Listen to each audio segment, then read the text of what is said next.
आज हम रीजनिंग का प्रैक्टिस सेट दूसरा देखेंगे। इसमें रीजनिंग के 20 इंपॉर्टेंट प्रश्न है। यदि आप एसएससी रेलवे या किसी भी स्टेट एग्जाम्स की तैयारी कर रहे हो तो ये प्रैक्टिस सेट आपके लिए काफी इंपॉर्टेंट है, क्योंकि इस प्रैक्टिस सेट में जो प्रश्न दिए गए हैं इसी टाइप के प्रश्न आपकी परीक्षाओं में पूछे जाएंगे। तो चलिए हम शुरू करते हैं प्रश्न 1 से। हमारा पहला प्रश्न दिया है। प्रश्न कह रहा है कि नीचे दिए गए पासों में संख्या 30 के विपरीत कौन सी संख्या होगी।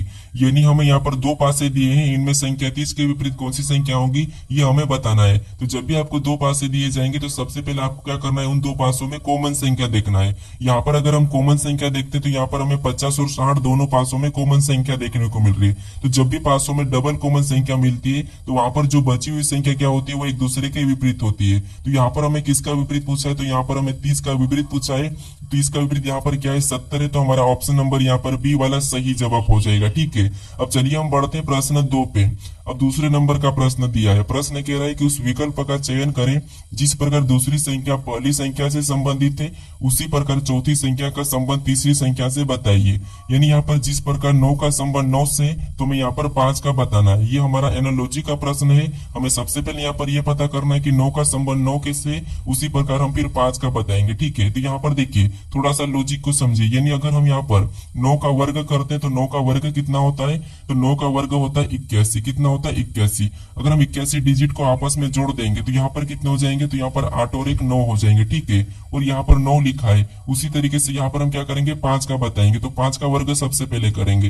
तो 5 का वर्ग कितना होता है, तो 5 का वर्ग होता है 25। कितना होता है, 25। और 25 की डिजिट को भी आपस में जोड़ देंगे तो यहाँ पर कितने हो जाएंगे, तो यहाँ पर 7 हो जाएंगे। ठीक है, तो जो प्रश्नवाचक चिन्ह दिया यहाँ पर क्या होगा, 7 होगा। तो ऑप्शन में देखिए 7 कहाँ पर है, तो ऑप्शन नंबर सी में दिया है। तो ऑप्शन नंबर सी हमारे यहाँ पर सही जवाब हो जाएगा। ठीक है, अब चलिए हम बढ़ते हैं प्रश्न 3 पे। अब तीसरे नंबर का प्रश्न दिया है। अब प्रश्न कह रहा है कि दिए गए विकल्पों में से लुप्त संख्या ज्ञात कीजिए। यानी हमें यहाँ पर एक प्रश्नवाचक चिन्ह दिया है, यहाँ पर कौन सी संख्या होगी ये हमें बताना है। तो जब भी आपको लुप्त संख्या के प्रश्न को सोल्व करना है तो सबसे पहले आपको क्या करना है कि प्रश्नवाचक चिन्ह कहाँ पर दिया है वो देखना है। तो प्रश्नवाचक चिन्ह हमें यहाँ पर नीचे दिया है। तो सबसे पहले आपको पता करना है कि नीचे 27 कैसे लिखा है और यहाँ पर नीचे 24 कैसे लिखा है। ये सबसे पहले तो आपको पता करना है। अब जिस तरीके से यहाँ पर 24 लिखा है और उसी तरीके से यहाँ पर 27 लिखा है, सेम तरीके से फिर आपको यहाँ पर संख्या बताना है। ठीक है, तो यहाँ पर हमें क्या दिया है, 24 दिया है। ठीक है, तो हमें 24 का पता करना है। तो ऊपर संख्या हमारी क्या है, थोड़ी सी बड़ी संख्या, तो यहाँ पर हम जोड़ नहीं सकते तो क्या करेंगे, घटाएंगे। तो यहाँ पर अगर हम 46 में से 22 को घटा लेते हैं तो यहाँ पर कितने बचते हैं, 24 बचते हैं। और 24 यहाँ पर लिखा है। उसी तरीके से यहाँ पर हम क्या करते हैं, दूसरी वाली को पता करते हैं। तो दूसरी वाली में भी ऊपर वाली संख्या यानी कि 69 में से 42 को घटाएंगे तो यहाँ पर कितने बचेंगे, 27 बचेंगे। और 27 भी यहाँ पर लिखा है, कितना 27 लिखा है। तो हम क्या करेंगे, इसी तरीके से जो प्रश्नवाचक चिन्ह है यहाँ पर संख्या को बताएंगे। जैसे हमने यहाँ पर भी घटाया और यहाँ पर भी सेम तरीके से घटाया।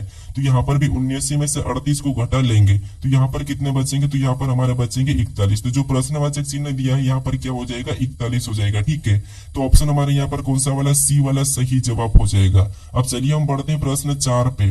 अब 4 नंबर का प्रश्न दिया है। अब प्रश्न कह रहा है कि आकृति का अध्ययन करें और बताइए कार्डबोर्ड और प्लास्टिक से कितने डिब्बे बने हैं। यानी हमें यहाँ पर इस आकृति का अध्ययन करना है। ठीक है, तो जैसे यहाँ पर हमें जो त्रिभुज दिखाई दे रहा है, ठीक है, इसके अंदर जितनी भी संख्या है वो सभी की सभी अपने आप में क्या है, कार्डबोर्ड है। उसके बाद हमें यहाँ पर क्या दिखाई दे रहा है, तो यहाँ पर हमें आयत दिखाई दे रहा है। और आयत के अंदर भी जितनी भी संख्या है वो सभी के सभी अपने आप में क्या है, बॉक्स है। उसके बाद हमें यहाँ पर और दिखाई दे रहा है जो कि व्रत है। तो व्रत के अंदर भी जितनी भी संख्या वो सभी की सभी अपने आप में क्या है, तो प्लास्टिक है। ठीक है, तो हमें यहाँ पर एक ऐसी संख्या देखना है जो तीनों के अंदर हो। ठीक है, क्योंकि यहाँ पर कार्डबोर्ड और प्लास्टिक से कितने डिब्बे बने हैं ये प्रश्न पूछा है। तो यहाँ पर तीनों के अंदर देखेंगे तो यहाँ पर देखिए बॉक्स में यहाँ पर 285 भी हमारा केवल बॉक्स के अंदर है। कार्डबोर्ड हमारे यहाँ पर केवल यहाँ पर कार्डबोर्ड यानी 420 यानी कार्डबोर्ड के अंदर है। उसके बाद यहाँ पर 685 को देखेंगे तो कार्डबोर्ड यहाँ पर बॉक्स के अंदर है। 365 को देखेंगे तो यहाँ पर हमारे यहाँ पर प्लास्टिक और हमारा यहाँ पर कहाँ पर है, तो बॉक्स के अंदर है। और यहाँ पर 250 को देखेंगे तो ये केवल हमारा प्लास्टिक के अंदर है। तो बचा कौन सा, हमारे यहाँ पर 20 वाला बचा है। तो यही वाला हमारे यहाँ पर सही जवाब होगा। ठीक है, तो ऑप्शन नंबर हमारे यहाँ पर डी वाला सही जवाब हो जाएगा। अब चलिए हम बढ़ते हैं प्रश्न 5 पे। अब 5 नंबर का प्रश्न दिया है। अब प्रश्न कह रहा है कि किसी निश्चित कोड भाषा में डिजिट को TIGID और कोड को EDOC के रूप में लिखा जाता है तो टाइप को किस प्रकार लिखा जाएगा, ये प्रश्न पूछा है। ठीक है, तो ये हमारा कोडिंग डिकोडिंग का प्रश्न है। हमें सबसे पहले यहाँ पर ये पता करना है कि डिजिट का ये कोड कैसे लिखा है और यहाँ पर कोड का ये कोड कैसे लिखा है, ये पता करना है। ठीक है, फिर सेम तरीके से हमें यहाँ पर टाइप का बताना है। तो यहाँ पर देखिए, जो मैं डिजिट में जो अक्षर दिखाई दे रहे हैं वही की वही अक्षर हमें यहाँ पर भी दिख रहे हैं, और यहाँ पर कोड में भी जो अक्षर दिखाई दे रहे हैं वही की वही अक्षर हमें यहाँ पर भी दिखाई दे रहे हैं। यानी कि यहाँ पर देखिए, जो डिजिट के अक्षर है उन्हें क्या करा, यहाँ पर घुमा फिरा कर लिख रहा है। ठीक है, तो अगर हम यहाँ पर ध्यान से देखेंगे तो यहाँ पर देखिए टी से शुरू करा है, तो यहाँ पर पीछे से लिखा है। ठीक है, पीछे से टी, उसके बाद यहाँ पर आई, उसके बाद यहाँ पर जी, उसके बाद यहाँ पर आई, उसके बाद यहाँ पर डी, यानी ये पीछे से लिखा है। उसी तरीके से अगर हम कोड में देखेंगे तो यहाँ पर भी पीछे से लिखा है ई, उसके बाद डी, उसके बाद ओ, उसके बाद सी, तो यहाँ पर भी ये पीछे से ही लिखा है। तो हम भी क्या करेंगे, सेम तरीके से टाइप में भी पीछे से बताएंगे। ठीक है, तो सबसे पहले पीछे से लिखेंगे तो क्या आएगा, ई आएगा, उसके बाद क्या आएगा तो पी आएगा, और पी के बाद क्या आएगा तो पी के बाद वाई आएगा। ठीक है, और वाई के बाद क्या आएगा तो वाई के बाद टी आ जाएगा। तो ये हमें ऑप्शन में देखना है। तो ऑप्शन में देखेंगे ई पी वाई टी, तो हमें ऑप्शन नंबर बी में दिया है, तो ऑप्शन नंबर बी हमारा यहाँ पर सही जवाब हो जाएगा। ठीक है, अब चलिए हम बढ़ते हैं प्रश्न 6 पे। अब 6 नंबर का प्रश्न दिया है। अब प्रश्न कह रहा है कि नीचे दिए गए विकल्पों में से असंगत संख्या का चयन कीजिए। यानी हमें यहाँ पर 4 विकल्प दिए, इनमें से 3 किसी न किसी तरह से समान है, एक अलग है, उसी का हमें क्या करना है, यहाँ पर चयन करना है। ठीक है, तो यहाँ पर देखिए, अगर हम यार 22 को पलटा देंगे तो यहाँ पर क्या होगा, 22 ही होगा। 34 को अगर पलटा देंगे तो 43 होगा। 58 को पलटा देंगे तो 85 होगा, और 45 को पलटा देंगे तो यहाँ पर क्या होना चाहिए था, यहाँ पर होना चाहिए 54। ठीक है, कितना होना चाहिए, 54 होना था, लेकिन यहाँ पर क्या है 45 लिखा है। तो यही हमारा सही जवाब होगा, क्योंकि यही हमारा क्या है, असंगत है। ठीक है, अब चलिए हम बढ़ते हैं प्रश्न 7 पे। अब 7 नंबर का प्रश्न दिया है। अब प्रश्न कह रहा है कि नीचे दी गई श्रृंखला श्रेणी में प्रश्न चिन्ह के स्थान पर कौन सी संख्या होगी। यानी श्रृंखला में एक प्रश्नवाचक चिन्ह दिया है, यहाँ पर कौन सी संख्या होगी यह हमें बताना है। तो जब भी हम श्रृंखला के प्रश्न को सोल्व करते हैं तो सबसे पहले हम संख्या को ध्यान से देखते हैं कि संख्या कैसे लिखी है। जैसे यहाँ पर देखिए 15 के बाद 75 लिखा है, 75 के बाद 18 लिखा है, 18 के बाद 78 लिखा है, 78 के बाद 21 लिखा है, 21 के बाद 81 लिखा है। तो ये संख्या कैसे लिखी है, इन्हीं संख्या का पता करके हम क्या करेंगे, अगली संख्या को बताएंगे। तो अगर हम संख्या को ध्यान से देखते हैं तो संख्या हमारी कभी अचानक से बढ़ रही है, कभी अचानक से घट रही है। तो इसी कंडीशन में हमें क्या करना है, यहाँ पर एक छोड़ के एक देखना है। ठीक है, तो यहाँ पर एक छोड़ के एक देखेंगे तो 15 से 18 को देखेंगे तो यहाँ पर कितना प्लस हुआ, तो यहाँ पर 3 प्लस हुआ है। फिर हम 18 से 21 को देखेंगे तो यहाँ पर कितना प्लस हुआ, तो यहाँ पर भी 3 प्लस किया है। तो आगे वाली संख्या बताने के लिए हम क्या करेंगे, यहाँ पर भी 3 को प्लस कर लेंगे। ठीक है, क्या करेंगे, 3 को प्लस करेंगे। तो यहाँ पर 21 में 3 को प्लस करेंगे तो यहाँ पर क्या हो जाएगा, 24 हो जाएगा। ठीक है, तो ऑप्शन में देखिए 24 कहां पर है, तो ऑप्शन नंबर सी में दिया है, तो ऑप्शन नंबर सी हमारा यहाँ पर सही जवाब हो जाएगा। अब चलिए हम बढ़ते हैं प्रश्न 8 पे। अब 8वें नंबर का प्रश्न दिया है। अब प्रश्न कह रहा है, एक पुरुष की ओर इशारा करते हुए प्रदीप ने कहा कि वह मेरी माँ के पिता का पुत्र है। तो पुरुष का प्रदीप से किस प्रकार संबंधित है, ये प्रश्न पूछा है। यानी ये पुरुष प्रदीप का क्या लगेगा, ये प्रश्न पूछा है। ठीक है, तो जब भी आपको इशारा करने वाले प्रश्न मिले तो आपको क्या करना है, अपने आप को खुद को लेके प्रश्न को सोल्व करना है। ठीक है, जिससे यहाँ पर प्रश्न कह रहा है कि एक पुरुष की ओर इशारा करते हुए प्रदीप ने कहा, यानी आपने किसी भी पुरुष की ओर इशारा करते हुए किसने कहा, आपने कहा। ठीक है, मान लीजिए आपने कहा, आपने क्या कहा कि वह मेरी माँ के पिता, यानी आपकी माँ के पिता मतलब आपके नाना जी का पुत्र, यानी कि आपके नाना जी का पुत्र है, तो वो आपका क्या लगेगा, तो आपके नाना जी का पुत्र है तो वो आपका क्या लगेगा, मामा लगेगा। ठीक है, क्या लगेगा, मामा लगेगा। तो ऑप्शन में देखिए मामा कहाँ पर है, तो ऑप्शन नंबर सी में दिया है, तो ऑप्शन नंबर सी हमारा यहाँ पर सही जवाब हो जाएगा। ठीक है, अब चलिए हम बढ़ते हैं प्रश्न 9 पे। अब 9 नंबर का प्रश्न दिया है। अब प्रश्न कह रहा है कि दी गई आकृति को दाहिनी ओर रखा जाए तो दर्पण प्रतिबिंब कैसा बनेगा। यानी इस आकृति को दाहिनी ओर रखेंगे तो इसका दर्पण प्रतिबिंब कैसा बनेगा, ये प्रश्न पूछा है। ठीक है, तो यहाँ पर देखिए जो ऊपर वाला हिस्सा इसका तो आपस में यहाँ पर कोई भी फर्क नहीं पड़ेगा, लेकिन जो नीचे वाला हमें चिन्ह दिख रहा है ये चिन्ह किधर हो जाएगा, तो ये चिन्ह हमारा कुछ इस टाइप से हो जाएगा। कैसा हो जाएगा, इस टाइप से हो जाएगा। तो ये हमें ऑप्शन में देखना है। तो नीचे देखेंगे तो यहाँ पर हमें ऑप्शन नंबर ए में देखने को मिल रहा है, ऑप्शन नंबर बी में नहीं है, ऑप्शन नंबर सी में भी नहीं है, ऑप्शन नंबर डी में भी नहीं है। तो केवल हमारा यहाँ पर ऑप्शन कौन सा वाला, ए वाला यहाँ पर सही जवाब होगा। ठीक है, कौन सा होगा, ऑप्शन नंबर ए। अब चलिए हम बढ़ते हैं प्रश्न 10 पे। अब 10 नंबर का प्रश्न दिया है। अब प्रश्न कह रहे हैं कि नीचे दिए गए विकल्पों में से संबंधित शब्दों को चुनिए। यानी जिस प्रकार यहाँ पर मार्च का संबंध मई से है तो यहाँ पर हमें जनवरी का बताना है, ठीक है।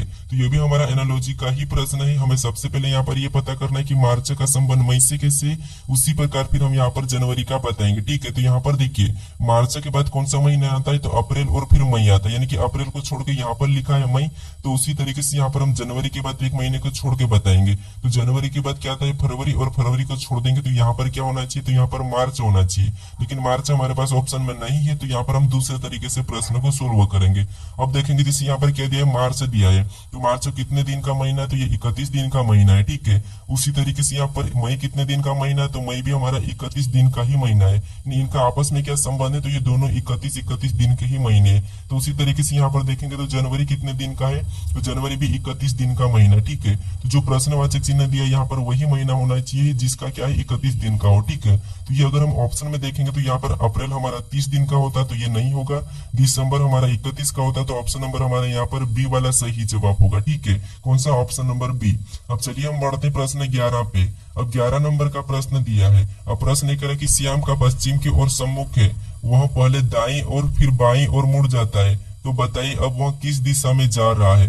यानी ये हमारा दिशा और दूरी का प्रश्न है, ठीक है। तो आपको सबसे पहले यहाँ पर दिशा और दूरी का पता होना चाहिए। जैसे यहाँ पर देखिए दिशा और दूरी कैसी होती है, तो ऊपर की ओर उत्तर होता है, और नीचे की ओर दक्षिण होता है, राइट में पूर्व होता है, और लेफ्ट में पश्चिम होता है, ठीक है। ये दिशा और दूरी है। हमें यहाँ पर प्रश्न पूछा कि श्याम का पश्चिम की ओर सम्मुख था, यानी श्याम का जो मुख था वो किस तरफ था, पश्चिम की ओर, ठीक है। तो पश्चिम इधर है, ये इधर इसका मुख था, ठीक है। ये इधर घूम के खड़ा था, वहां पहले दाईं और फिर बाईं ओर मुड़ जाता है। तो यहाँ पर पहले दाईं ओर मतलब ऊपर मुड़ा है, फिर ये क्या है बाईं ओर मुड़ा, तो ये इधर मुड़ा है, ठीक है। अब प्रश्न कह रहा है कि तो बताइए अब वो किस दिशा में जा रहा है, तो ये वापस से इधर ही जा रहा है, तो इधर ही हमारी कौन सी दिशा है, तो इधर हमारी पश्चिम दिशा है, तो ये पश्चिम दिशा में जा रहा है, ठीक है। तो ऑप्शन हमारा यहाँ पर कौन सा वाला, बी वाला सही जवाब हो जाएगा। अब चलिए हम बढ़ते हैं प्रश्न 12 पे। अब 12 नंबर का प्रश्न दिया है। अब प्रश्न कह रहा है कि उस वेन आरेख का चयन करें जो दिए गए वर्गों के बीच के संबंध को ढंग से निरूपित करता है। यानी हमें यहाँ पर संगीत दिया है, आवाज दिया और नृत्य दिया है, इसका वेन आरेख कैसा बनेगा ये प्रश्न पूछा है, ठीक है। तो जब भी आपको वेन आरेख का प्रश्न सोल्व करना है तो सबसे पहले आपको तीनों शब्दों को ध्यान से देखना है कि आपस में कोई संबंध है या नहीं है। अगर आपको फिर भी समझ नहीं आता है तो फिर आपको क्या करना है, किसी भी एक शब्द का आरेख बनाना है। जैसे यहाँ मान लीजिए हम क्या करते हैं, संगीत का आरेख बना लेते हैं, तो ये हमने किसका डायग्राम बना लिया, संगीत का बना लिया, ठीक है। उसके बाद हम क्या करेंगे, यहाँ पर दूसरे शब्द का बनाएंगे, जो कि दूसरा शब्द में दिया है आवाज। तो आवाज का बनाने से पहले आपको देखना है कि जो आपने पहले वाले शब्द का डायग्राम बनाया है क्या उससे आपस में संबंध है या नहीं है। तो आप कहोगे हाँ संगीत में से क्या निकलता है, आवाज निकलता है, तो आवाज संगीत के अंदर आ जाएगा, ठीक है। कहाँ जाएगा, अंदर आ जाएगा, तो ये इसके अंदर होगा। फिर हम यहाँ पर क्या करेंगे, तीसरे शब्द का बनाएंगे, जो कि तीसरा शब्द में यहाँ पर नृत्य दिया है, ठीक है। तो हम तीसरा शब्द का भी डायग्राम बनाने से पहले देखेंगे कि यहाँ पर नृत्य और आवाज का कोई संबंध है या तो नहीं है। फिर यहाँ पर देखेंगे तो देखिए नृत्य और आवाज में आपस में कोई संबंध नहीं है, नृत्य और संगीत में भी आपस में कोई संबंध नहीं है। तो यहाँ पर इसका डायग्राम कैसा बनेगा, तो इसका डायग्राम इसका अलग बन जाएगा, ठीक है। तो ये वाला डायग्राम हमें क्या करना है, ऑप्शन में देखना है। तो ऑप्शन नंबर हमें यहाँ पर देखिए डी में दिया है, तो ऑप्शन नंबर डी हमारा यहाँ पर सही जवाब हो जाएगा, ठीक है। अब चलिए हम बढ़ते हैं प्रश्न 13 पे। अब 13 नंबर का प्रश्न दिया है। अब प्रश्न कह रहा है कि यदि जे का अर्थ गुणा, के का अर्थ भागित, क्यू का अर्थ प्लस, टी का अर्थ माइनस हो तो समीकरण का मान क्या होगा, ये प्रश्न पूछा है। यानी समीकरण में हमें यहाँ पर लेटर दिए, तो इन लेटर के स्थान पे हमें क्या करना है, चिन्हों को रखना है और समीकरण को सोल्व करना है, ठीक है। तो सबसे पहले हम यहाँ पर लिखेंगे 27 को, और 27 के बाद हमें यहाँ पर कौन सा लेटर दिया है, तो के दिया है, और के का अर्थ यहाँ पर क्या कहा, तो के का अर्थ भागित कहा, तो यहाँ पर हम भागित का चिन्ह लगाएंगे और अगली संख्या को लिख लेंगे, ठीक है। उसके बाद हमें यहाँ पर जे दिया है, और जे का अर्थ यहाँ पर क्या कहा है, गुणा कहा, तो यहाँ पर हम गुणे का चिन्ह लगाएंगे और अगली संख्या 3 को वैसे ही लिख लेंगे। उसके बाद हमें यहाँ पर क्यू दिया है, और क्यू का अर्थ यहाँ पर क्या कहा है, प्लस का है, तो यहाँ पर हम क्या करेंगे, प्लस का चिन्ह लगाएंगे और अगली संख्या वैसे ही लिख लेंगे। उसके बाद हमें यहाँ पर क्या दिया है, टी दिया है, और टी का अर्थ यहाँ पर क्या कहा, तो टी का अर्थ यहाँ पर माइनस कहा, तो यहाँ पर हम माइनस लगाएंगे और अगली संख्या को वैसा ही लिख लेंगे, ठीक है। अब हम क्या करेंगे, इसको बोर्डमास रूल पे सोल्व करेंगे। तो सबसे पहले यहाँ पर हम भाग देंगे, तो ये कितनी बार में जाएगा, 3 बार में जाएगा, और 3 बार में गया, ठीक है। उसके बाद ऊपर वाली संख्या को हम वैसा ही उतार लेंगे। उसके बाद क्या करेंगे, इसमें हम गुणा करेंगे, ठीक है। तो यहाँ पर ऊपर उतारने के बाद इसमें आपस में गुणा करेंगे, तो यहाँ पर कितना होगा, 3 3 9, और 9 में प्लस 8 कर लेंगे, ठीक है। क्या करेंगे, प्लस 8 माइनस 4, तो यहाँ पर 9 में 8 को जोड़ेंगे तो यहाँ पर कितने हो जाएंगे, तो यहाँ पर हमारे 17 हो जाएंगे, और 17 में से -4 करेंगे तो यहाँ पर हमारे बराबर कितने बचेंगे, तो बराबर हमारे 13 बचेंगे। तो 13 हमें ऑप्शन में देखना है, तो ऑप्शन नंबर हमारे यहाँ पर ए में दिया है, तो ऑप्शन नंबर ए हमारे यहाँ पर सही जवाब हो जाएगा। ठीक है, अब चलिए हम बढ़ते हैं प्रश्न 14 पे। अब 14 नंबर का प्रश्न दिया है।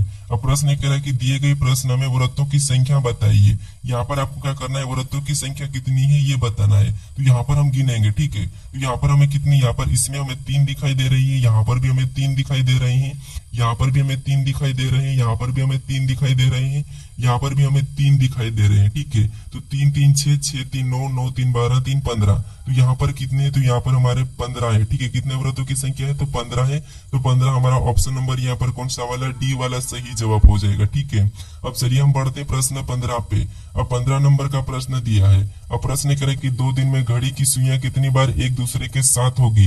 यानी एक दूसरे के साथ का मतलब ये कि 0 डिग्री का कोण या फिर एक दूसरे के ऊपर। तो एक दिन में कितनी बार होती है, तो एक दिन में 22 बार होती है। कितनी बार होती है, 22 बार। तो हमें 2 दिन का पूछा है, तो 2 दिन में कितनी बार, तो 44 बार हो जाएगा। कितनी बार, 44 बार। तो ऑप्शन में देखिए 44 कहाँ पर है, तो ऑप्शन नंबर सी में दिया है, तो ऑप्शन नंबर सी हमारा यहाँ पर सही जवाब होगा। अब चलिए हम बढ़ते प्रश्न 16 पे। अब 16 नंबर का प्रश्न दिया है।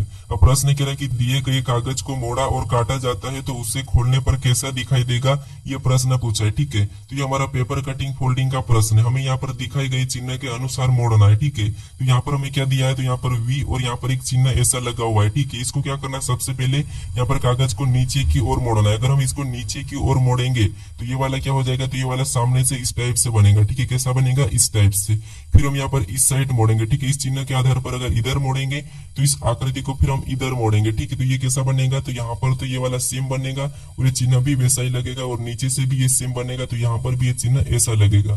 तो ये वाला हमें ऑप्शन में देखना है। तो ऑप्शन नंबर हमें यहाँ पर केवल सी में दिखाई दे रहा है, तो ऑप्शन नंबर हमारा यहाँ पर सी वाला सही जवाब हो जाएगा। अब चलिए हम बढ़ते हैं प्रश्न 17 पे। अब 17 नंबर का प्रश्न दिया है। अब प्रश्न कह रहा है कि उस शब्द का चयन करें जिसे दिए गए शब्दों का केवल एक बार प्रयोग करके बनाया जा सकता है। यानी हमें यहाँ पर एक शब्द दिया है ऑटोग्राफ, इसका प्रयोग करके हमें क्या करना है, बनाना है। ठीक है, अगर ऑटोग्राफ में जो लेटर दिए वो लेटर अगर नहीं मिले तो वो नहीं बनाया जा सकता है। ठीक है, तो हम ऑप्शन ए में देखेंगे तो यहाँ पर देखिए ई हमारा ऑटोग्राफ में नहीं है, तो इसे हम नहीं बना सकते। ठीक है, उसके बाद यहाँ पर ऑप्शन बी में देखेंगे तो यहाँ पर सी दिया और सी हमारा यहाँ पर ऑटोग्राफ में नहीं है, तो इसे भी हम नहीं बना सकते। फिर ऑप्शन हम यहाँ पर सी में देखेंगे तो सी में यहाँ पर हमें एफ देखने को मिल रहा है और एफ भी हमारा ऑटोग्राफ में नहीं है, तो इसे भी हम नहीं बना सकते। ऑप्शन डी को देखेंगे तो टी दिया है, ए दिया है, पी दिया है, तो ये तीनों की तीनों लेटर हमारे ऑटोग्राफ में है, तो ऑप्शन नंबर डी हमारा यहाँ पर बनाया जा सकता है। ठीक है, तो ऑप्शन नंबर डी हमारा यहाँ पर सही जवाब हो जाएगा। अब चलिए हम बढ़ते हैं प्रश्न 18 पे। अब 18 नंबर का प्रश्न दिया है। अब प्रश्न कह रहा है कि कार्यक्रम की एक पंक्ति में कपिल दोनों ओर से 27वें स्थान पर है, तो बताइए पंक्ति में कुल कितने व्यक्ति है। यानी हमें प्रश्न क्या कर रहा है कि कुल व्यक्ति कितने हैं ये बताना है। तो देखिए जब भी आपको पंक्ति में क्या करना है, कुल व्यक्ति बताना है, तो क्या करना है, दाएं बाएं को जोड़ के एक माइनस कर लेना। ठीक है, तो यहाँ पर देखिए कपिल दोनों ओर से कितने पे है, तो 27 पे। यानी कि देखिए बाएं से भी ये क्या है, 27 पर ही है, और दाएं से भी ये क्या है, 27 पर ही है। तो हम क्या करेंगे, इन दोनों को जोड़ के एक माइनस कर लेंगे। तो दोनों को जोड़ के एक माइनस करेंगे तो यहाँ पर 27 कितने होंगे, 56, और 56 में से एक माइनस करेंगे तो यहाँ पर कितना हो जाएंगे, 55 हो जाएंगे। ठीक है, तो ऑप्शन हमारा यहाँ पर कौन सा वाला, सी वाला सही जवाब हो जाएगा। कौन सा, ऑप्शन नंबर सी। अब चलिए हम बढ़ते प्रश्न 19 पे। अब 19 नंबर का प्रश्न दिया है। अब प्रश्न कह रहा है कि निम्नलिखित शब्दों को सार्थक क्रम में व्यवस्थित करें। यानी हमें यहाँ पर क्या दिया है, दीवार दिया है, मिट्टी दी है, मकान दिया है, और कमरा दिया है, और ईंटें दिया है। इनको क्या करना है, सार्थक क्रम में व्यवस्थित करना है। ठीक है, यहाँ पर सबसे पहले हम किसको लेंगे, तो सबसे पहले आपको पता है सबसे पहले मिट्टी को लेते हैं। ठीक है, उसके बाद मिट्टी से ईंटें बनाते हैं, और ईंटें बनाने के बाद फिर दीवार बनाते हैं, और दीवार बनाने के बाद एक कमरा बनता है, और कमरे बनने से फिर मकान बनता है। ठीक है, तो सबसे पहले हम दूसरे नंबर वाले को लेंगे, उसके बाद हम यहाँ पर 5वें नंबर वाले को लेंगे, उसके बाद यहाँ पर हम पहले नंबर वाले को लेंगे, उसके बाद हम यहाँ पर चौथे नंबर वाले को लेंगे, उसके बाद यहाँ पर हम तीसरे नंबर वाले को लेंगे। ठीक है, ये हमें ऑप्शन में देखना है। तो ऑप्शन नंबर हमें यहाँ पर सी में दिया है, तो ऑप्शन नंबर सी हमारे यहाँ पर सही जवाब हो जाएगा। ठीक है, अब चलिए हम बढ़ते हैं प्रश्न 20 पे। अब 20 नंबर का प्रश्न दिया है। अब प्रश्न कह रहा है कि उस विकल्प आकृति का चयन करें जो दी गई आकृति को पूर्ण करेगी। यानी इस आकृति में एक प्रश्नवाचक चिन्ह दिया है, यहाँ पर किस विकल्प आकृति को हम उठा कर रखें कि आकृति हमारी पूर्ण हो जाएगी, ये प्रश्न पूछा है। ठीक है, तो इसका सही जवाब क्या है ये मुझे कमेंट करके बताएं। ठीक है, अगर आप इससे पहले वाले वीडियो को अभी तक नहीं देखे हो तो उसे भी जाकर जरूर देख लीजिएगा। ठीक है, अब चलिए हम मिलते हैं नेक्स्ट वीडियो में।